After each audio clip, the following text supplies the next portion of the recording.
Malamig ang simoy ng hangin. Ang bantot.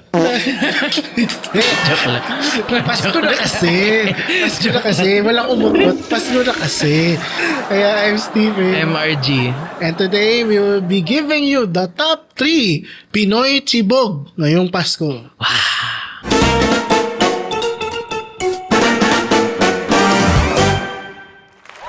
Okay, at dahil malamig na ang simoy ng hangin, Hindi malamig lang dahil may aircon. may bagyo daw kasi. Ngayon ay Christmas Eve, December 24. At dahil alam naman natin nangyayari pag December 24, nagkakainan ng mga tao. Ibig sabihin, kumakain ng pagkain.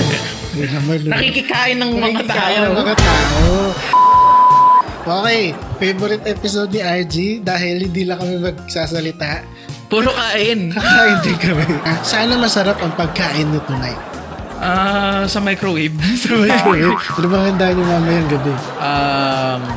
Sa Noche Buena. Sigurado may tableya. Yun lang yun. Ako for sure, gagawa na naman ako ng macaroni salad. Gusto kong mac and cheese. Na-crush tuloy. Hindi, gusto ko ma-meet si Jose Maritan eh. Kaya macaroni salad. Salad. Mag-macaroni salad na. Mas maksarap with this Ladies' choice! At kung wala silang kasama ngayong gabi, kaming dalawa ang inyong kasama kumain. Try mo lang i-imagine. Ay, set up nila yung Oh. iPad nila or tablet o cellphone. Cheers! Tapos kumain kayo kasabay nanonood ng video. Oo. At ayon sa aming research na nandito, Napaka-unreliable. saan na naman natin kinuha, San panig ng internet kinukuha natin. ayon sa aming research, ang tatlong pagkain ito, hindi pwede mawala sa lamesa nyo kapag Pasko. Uwe. Kunwari, inano ka namin, no? Binuksan namin yung chan mo. Dapat nakikita namin. May tilapia. Pwede rin, okay rin. Kung yun ang afford nyo. Pero dapat nakikita namin at least traces of these 3 foods. Traces. Parang buhaya lang na gano'n. Ano ka gagawa ng autopsy? Ano ba itong mga pagkain na to? Let's start. Okay, yung bibingka, ang puto bumbong, at ang Pinoy spaghetti. Parang Okay. birthday party lang din eh. Pag-inisip. Kasi yung spaghetti. Hindi, tas may puto bongbong din sa mga birthday party eh. Okay, puto bumbong is the spot on in the representation of an all Filipino Christmas. Yeah. Ngayon, yung puto bumbong namin, mukhang kahapon binili. Nung ininit ko ngayon, Mukhang last week binili. kapag wala ng puto bumbong, parang Pasko ba? Kapag walang puto bumbong. Pwede na. Yung bibing kayo yung importante. Will carry it. Oo. At syempre, ang kinakatakutan ng lahat ng mga Italiano, Oo. ang You put the ketchup in the pasta. May spaghetti. Pero si Vincenzo, yung isang pinapanood ko, appreciate niya naman. Talaga. He appreciates the cultural aspect behind it. Papanoorin ko ngayon. Oo. Let's eat. Let's eat. Bueno. Okay? The first that we will be trying On is the first day of Christmas, malama semoli. bibingka, which is known as the festive rice cake. Ito yung sinasabi ko sa inyo mga viewers, mga kaatraso, diba? I-avoid nyo yung mga starch, pero dito tayo nagda-demo ng starch. Ayan, mainit-init pa. Ayan po ang bibingka. Vevenka. Okay. Gagawa lang mga pizza slices. Alam nyo ba na ang bibingka ay ginagawa sa clay pot? Yes, I do. Di ba? Kung hindi nyo alam yun, Kung hindi yun yung saan pa metal- kayo nakatira? Kung di yon yung metal stackable oven sa SM Mega Mall. Yun. Tama, Pwede din yun. tama. So, ang idea niyan is merong heating element sa ilalim, tapos merong heating element din sa ibabaw. So, broiler and broiler and griller. Griller. Kaya ganun, kaya merong uling sa ilalim niya na clay pot, Tapos merong clay pot na pinapato na may alambre na may uling din. So, puro texture siya. 'Di ba white people always complain na food needs to have texture. So, puro texture nga siya. Yeah. Meron tayong rice flour, Hinatian ko na pala. coconut milk, and eggs. Tapos, kailangan, ewan ko, for some reason, iba talaga yung lasa ng bibingka. Nakatikim na akong sinasabi mo yung nasa oven Oo. na ginaganon, yung stackable. Oh. Iba ang lasa ng bibingka Uling ginaganon. na de-uling. Versus sa bibingka. de-uling. Ako, I like it pure. Purist. Purist ako. Pero alam ko, yung mga fellow Pinoy would hate me for not adding egg. Cheers. Lasa na yung uling. Mm. Hindi ko naman sinasabi na yung Masama. si Manang binuhusan ng uling to. Hindi naman. Pero lasa mo yung charring. Yung charing. Char! Clearly, I enjoy this I'm enjoying this way more than I should be. How do you put it? Parang chiffon siya na coconutty and eggy. Pero you feel the rice texture. Oo. Iba pa rin yung it's very, kailan for the interviewers pala eh. It feels very different from baking flour. Flour has depending on how you, wow, nag-English talaga eh. Depende sa pagmasa po nito, or at proof at pag-bake nito. Usually, flour is a bit more smoother. Kaya yung sa US, yung mga corn muffins, iba yung texture. Same idea dito. Yung maza, or how you spell it, M-A-I-Z-E. Maize. Pero May masa na okay. maize. Iba din yung, eto din, iba din to kasi kanin to technically. Nakita ko anong binuhos nila. Hmm.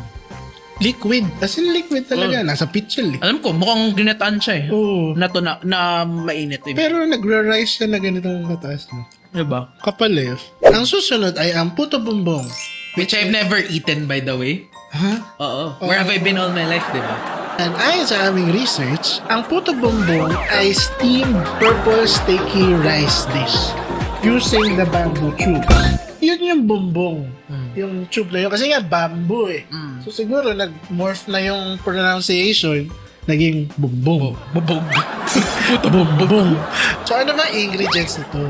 Bakit siya purple? So ingredients yan is, it's not purple rice. It is glutinous rice. Oo. Na binuo with water. Kailangan medyo dry siya. Hindi yung sobrang parang paste. Pasty. Tapos, grenade siya. Tapos, nilagyan siya ng glutinous rice flour again. And then, bubuuin mo. Tapos, i-grate mo ulit. Tapos, lalagyan mo na ng color. I see. Hindi siya purple rice. Mali po yung nakikita nyo sa internet na purple rice. Mahal nun purple rice. At hindi po, ipakita mo nga sa ating viewers. Mr. Hindi siya ganyan ka-violet pag purple rice. Ito talaga Ang purple rice is more red because I've eaten that. Yeah. I've never tried this everyone. You're seeing first time experience. Pwede rin muscovado daw. Okay, nakikita ko na ba't may kailangan ng kondensada. Wala siyang tamis. Talagang Kanin lang talaga siya na nilalagay sa tubo tapos pinaluto sa tubo. Kaya nga iba nilalagyan ng mangga, muscovado. I kailangan ng patamis so I'm not gonna take another bite. It's not terrible, pero it's flavorless. Kanin nga siya. Yeah. Pinoy spaghetti. Pakilabas. With cheese! With cheese. Is that enough cheese, Mr. Krabs? Ito yung mga meron sa Pinoy spaghetti. It's a classic party dish known for its signature sweet banana ketchup, or if taga Pilipinas ka talaga, Del Monte sweet style sauce. And yung ingredients nito basically are hot dog. In the wrong order to hot dog, corned beef, pork beans. Meron ba naglalagay nito? Oo, pork and beans. Condensed milk, grated cheese, banana ketchup, or kung Pinoy ka talaga, Del Monte sweet style sauce. May contrast siya sa Italian spaghetti clearly because of the sweetness and the apparent redness. Kasi ang Italian spaghetti, very konti lang ang sauce. Yeah. Kasi oily ang pasta because of the oily sauce and a bit of the oil na nilagay sa pasta water. Point being, Ito walang oil to. Ito wala to, red na red. Inigo. Inigo. Hindi to Del Monte UFC. With cheese, Mr. Squidward, with cheese. Would you take another bite? Yes, I do. Masarap. Okay, nagigets ko na yung pork and beans kasi I'm a big fan of tacos. Layo ah. Ang spaghetti, more than like, siguro more than pansit, Oo. it should be in every Filipino party. Kasi it's red. Kagaya nga nang sabi, bukod doon, kagaya nga nang sabi ni RJ kanina, hindi mawawala ang spaghetti kapag may special occasion. Birthday, spaghetti. Graduation, spaghetti. Tinuli ka na ba? Spaghetti. Spaghetti. Sa libing niya, may spaghetti. Ting! Anong sinaselebrate mo doon? Ayaw nga, sorry. Naputol na nga yung buhay eh. Ay, hindi. Sorry. Happy Day of Life pala tawag doon. May na-inattend na ng party noon. Ang hinanda niya, carbonara. Wow. Alam mo sabi ng mga tao? Ano, binatikos ba siya? Oo. Kinancel ba siya? Hindi, una, ano yan? Carbonara, sabi niya. Oo. Tapos sabi ng mga tao, sino naghahanda niyan? Baka, Oo. Maburgis. at ano bang pinakagusto namin pagkain? Clearly, ito kasi wala na halos tera. Paubos na. Ano na eh, kinakain na nga yung keso sa gilid eh. At kung meron kayong favorite na pagkain, comment down below. Lalo na pag ngayong Pasko ah. Baka kung anong pagkain na may comment nyo dyan, dinubuan. Adobo, hindi. Baked sushi. Pang Sushi Pasko. Pang Pasko. And with that, we wanna thank you for joining us this whole year. Again. Hindi pa to yung last video namin for this year. I hope so. I sure hope so. Meron pa kami by New Year's Eve. Yes. And by December 30. So, stay with us at this holiday season. Last alis din kayo after. Hindi, wag naman. Wag. Stay with us. Hindi kami magbabakasyon technically this year. Meron kami Hindi kayo mga empleyado na matatalino na pagkatapos ng 13th pay bigay agad ng resignation. Dito lang kami throughout the holiday season, and we'll have new episodes of your Space Mellow Studios favorite content.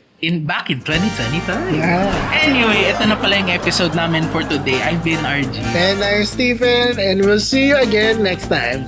Bye-bye!